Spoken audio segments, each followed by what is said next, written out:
আমার মেয়েটা একটা ভালো কিছু যদি খাইতে চায়, একটা কিছু করতে চায়, আমি দিতে পারি না।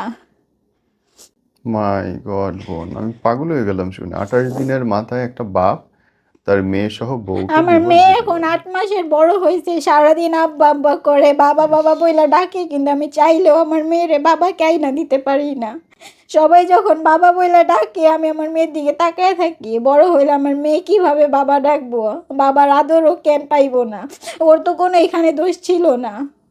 ওর যেহেতু আমাকে নিয়ে সংসার করার ইচ্ছাই ছিল না, ও আমারে বলতো, আমি তো একটা বেবি কখনো হইতাম না।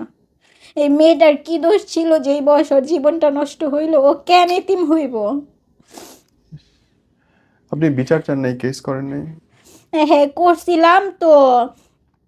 ও ওনার উকিলরে বলে যে আমি উকিলে লাখ লাখ টাকা খাওয়াম, কিন্তু ওই মেয়েরে বা ওর মারে আমি 1 টাকাও দিব না। ও ডিরেক্টলি এই কথাই বলে, তো এর উপরে তার কোনো বিচার নাই।